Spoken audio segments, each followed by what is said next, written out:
আসসালামু আলাইকুম, আমি সানজিদা আলম, সিলেট এমএজি ওসমানী মেডিকেল কলেজে চতুর্থ বর্ষে। আমার প্রশ্ন হচ্ছে, এই বাংলাদেশে রোগীর তুলনায় সরকারি হাসপাতালের বেড অনেক কম, যার কারণে রোগীরা মেঝেতে শুয়ে চিকিৎসা নিচ্ছেন। আপনার ধারণা আছে মোটামুটি এভারেজে কত মানুষ হসপিটালে বারান্দায় থাকে? অনেক, কিন্তু নর্মালি হচ্ছে একটা কিছুদিন আগে পত্রিকায় একটা সংখ্যা বের হয়েছিল, সব সারা বাংলাদেশে অন এন এভারেজ একটা সংখ্যা বের হয়েছিল, সেটা জানা নেই। 30 লক্ষ। 40 লক্ষ, আচ্ছা। তো অনেক সময় হয় কি, বিশেষায়িত চিকিৎসার জন্য ওনারা আর্থিক অভাবের কারণে ওটা থেকেও বঞ্চিত হচ্ছেন। এখন যদি সরকারি হাসপাতালগুলো পাবলিক প্রাইভেট পার্টনারশিপের দিকে আগায়, সেই কর্মসূচিটা বাস্তবায়ন হলে বা সেটা বাস্তবায়ন হলে কতটুকু ইফেক্টিভ হবে, প্লাস হচ্ছে বেসরকারি হাসপাতালগুলো আমাদেরকে কিভাবে সেদিক দিয়ে সেই ভূমিকা রাখবে কিভাবে? আচ্ছা, ধন্যবাদ আপনার প্রশ্নের জন্য। আপনার প্রশ্নটা আমি ডাইরেক্টলি আনসার করবো না, একটু লম্বা করে আমি আনসার করবো, এটার সাথে একটা বিষয় রিলেটেড। বসেন আপনি। দেখুন, আমাদের দেশের সবকিছু হিসাবে যদি আমরা কম্পেয়ার করি, আমাদের জনসংখ্যা 20 কোটির কম না। যে যত কথাই বলুক, আমি 2000 এই দেশ থেকে চলে যাবার আগে পর্যন্ত আমি দেশের আনাচে কানাচে ঘুরতাম, মানুষের সাথে কথা বলতাম। আমি দেখেছি, আমার ধারণা গত মোটামুটি 20 বছরের হিসাব যদি করি, কোনোভাবে 20 কোটির কম নাই দেশের মানুষ। এখন আপনি ধরেন আমাদের ওসমানী মেডিকেল কলেজ, আপনি তো ওখানকার স্টুডেন্ট। জি, আমরা যদি দেখি ওসমানী মেডিকেল কলেজে, এক্স্যাক্ট হিসাবটা আমার ধারণা নেই, তবে উদাহরণস্বরূপ বলছি। ধরেন আপনার ওসমানী মেডিকেল কলেজে প্রতিদিন হসপিটাল কর্তৃপক্ষ সে 1000 মানুষকে ট্রিটমেন্ট দিতে পারে। গভর্নমেন্ট থেকে তাদেরকে যেই ওষুধপত্র দেওয়া হয়, যে সার্জিক্যাল ইকুইপমেন্ট দেওয়া হয়, যে ব্যান্ডেজ বা যে সিরিঞ্জ, যেই মেডিসিন যাই দেওয়া হয় না কেন, 1000 লোককে সে ম্যানেজ করতে পারবে। কিন্তু আপনি যদি সকালে দেখেন, যেহেতু আপনি ওখানে কাজ করেন, নিশ্চয়ই আপনার এক্সপিরিয়েন্স আছে, আপনার না হলে ওখানে 2000 লোকের কিউ হচ্ছে প্রতিদিন। প্রতিদিন 2000 লোকের কিউ হচ্ছে। এখন যতই আপনি তাকে 24 ঘন্টা আপনি ট্রিটমেন্ট দেন না কেন, আপনি 1000 উপরে যেতে পারছেন না, আপনার ক্যাপাসিটি ওরকম। এখন তার মানে কি, মানুষ অসুস্থ হচ্ছে, আসছে, কিন্তু প্রপার চিকিৎসা সুবিধা পাচ্ছে না। এখানেই আমরা প্রাইভেট এবং পাবলিক পার্টনারশিপটা নিয়ে আসছি। প্রাইভেট পাবলিক পার্টনারশিপটা কি? প্রাইভেট পাবলিক পার্টনারশিপটা হচ্ছে, ধরেন ওসমানী মেডিকেল কলেজে একজন মানুষ আসলো, আপনার ধরেন কিডনি ডায়ালিসিস করবে। তো কিডনি ডায়ালিসিস করার জন্য একটা মেশিন আছে, আমি শিওর একটার বেশি মেশিন আছে, আমরা উদাহরণ হিসাবে ধরছি বোঝানোর জন্য, একটা মেশিন আছে। এখন এই একটা মেশিন পুরো মাসে হয়তো 100 জন লোককে ডায়ালিসিস করতে পারে, কিন্তু দেখা যাচ্ছে যে ওখানে ডায়ালিসিস করার জন্য যে কিউটা হচ্ছে, সেখানে 200 জন মানুষ হচ্ছে। আমার ঠিক প্রাইভেট এখানে নিশ্চয়ই এরকম হসপিটাল আছে যাদেরও একই ফ্যাসিলিটি আছে। কোন একটা নাম বলতে পারবেন private hospital? Sorry, north east medical. আচ্ছা, ধরেন নর্থ ইস্ট মেডিকেলেও ডায়ালিসিস মেশিন আছে। সেই ডায়ালিসিস মেশিনের ক্যাপাসিটি হচ্ছে 100 জন মাসে।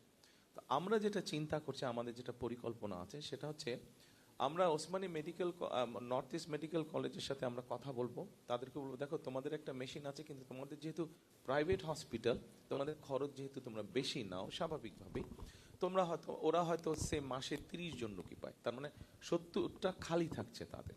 আর আমাদের ওসমানী মেডিকেল কলেজ, সেখানে 100 জন বেশি আছে, 100 জনের থেকে 200 জন আছে। আমরা ওদের সাথে কথা বলে, ওদের সাথে আলোচনা করে আমরা ওদেরকে কি পরিমাণ পেমেন্ট করব, কারণ একটা তো হিসাবের একটা জানাই থাকে যে কি পরিমাণ খরচ হতে পারে ডায়ালিসিস করতে গেলে, একটা ধারণা। তাদেরকে মিনিমাম তাদের একটা প্রফিট ধরে আমরা বলবো যে তুমি কেবিনে রাখবা পেশেন্টকে। কেউ যদি ওয়ার্ডে থাকতে চায়, সেটার খরচ সে নিজে দিবে, বাট কেবিন পর্যন্ত সরকার বহন করবে। তখন আমরা ওই যে 70 জন, ওখানে যে 100 জন আছে, 100 জন থেকে আমরা সরিয়ে নিয়ে এসে এদেরকে নর্থ ইস্ট মেডিকেল কলেজে তাদেরকে আমরা দিব।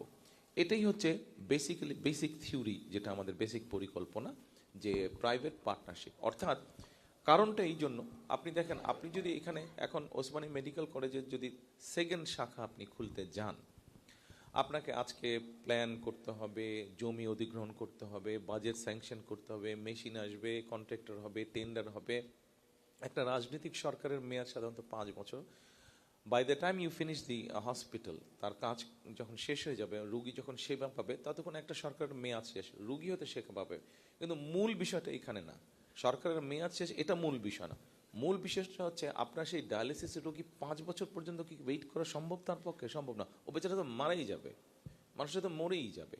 সো সেই জন্যই আমরা প্রাইভেট পাবলিক পার্টনারশিপটা করতে এসেছি। এটার পলিসিগুলো ঠিক করে সব কিছু ঠিক দ্রুত ঠিক করে ফেলতে পারলে 3 থেকে 6 মাসের মধ্যে আমরা এই সার্ভিসটা আস্তে আস্তে আস্তে আস্তে মানুষের কাছে পৌঁছে দিতে পারবো। এই ক্ষেত্রে আমরা যেটা সিদ্ধান্ত, মোটামুটি পরিকল্পনা আছে, সব রোগের ক্ষেত্রে বিষয়টা হবে না।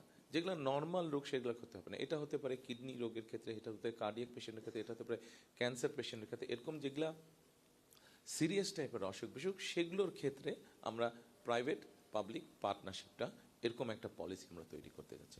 এখানে আমরা আরেকটি আপনাদের সাথে অ্যাড করি। আপনি দেখেন, আপনি করলেন তারপরে প্রাইভেট পার্টনারশিপ, পাবলিক পার্টনারশিপ, তারপরেও কিন্তু আপনার মূল লক্ষ্যকে মানুষকে তো সুস্থ রাখা। মূল লক্ষ্যটা হচ্ছে মানুষকে সুস্থ রাখা। সেই জন্য আমরা আরেকটি পরিকল্পনা করেছি। আমি জানি না আপনাদের সাথে একটি শব্দের পরিচয় আছে কি, পল্লী চিকিৎসক। বিএনপির প্রথম আমলে শহীদ রাষ্ট্রপতি জিয়াউর রহমানের সময় সারা দেশে গ্রামের মানুষ যাতে বেসিক স্বাস্থ্য সুবিধাটা পায়, সেই জন্য পল্লী চিকিৎসক নামে বেসিক ট্রেনিং দিয়ে তারা মানুষের ঘরে ঘরে, গ্রামে ঘরে ঘরে যেত, বেসিক যে ট্রিটমেন্টটা সেটা প্রোভাইড করত। আমরা ঠিক সেটার আদলে আমরা হেলথ কেয়ারের অ্যাপয়েন্ট করতে চাই। হেলথ কেয়ারের অ্যাপয়েন্ট করে এই হেলথ কেয়ারদেরকে আমরা একটা বেসিক মেডিকেল ট্রেনিং দিব, হাইজিন ট্রেনিং দিব। আমরা ছোটোখাটো অসুখ বিসুখ হলে তারা মানুষের ঘরে ঘরে গিয়ে সেবাটা দিতে পারবে। বড় কোনো যদি অসুখ হয় যেটা তার মনে হবে যে সেটা তার আয়ত্তের বাইরে, তখন সে রেফার করবে। এটা রেফারেল সিস্টেম আস্তে আস্তে ডেভেলপ করবো আমরা, সেটা তখন তারা রেফার করবে। এখন এই যে যাবে, যে তারা ঘরে ঘরে যাবে, মানুষকে ট্রিটমেন্ট দিবে, হাইজিন শেখাবে, এখানে গিয়ে তারা মানুষকে অ্যাওয়্যার করার চেষ্টা করবে যে ঠিক আছে, এইভাবে লাইফস্টাইল খাওয়া দাওয়া হওয়া উচিত, যে আপনি চিনি বেশি খাবেন না, মিষ্টি বেশি খাবেন না, তাহলে ডায়াবেটিস থেকে রক্ষা পাবেন।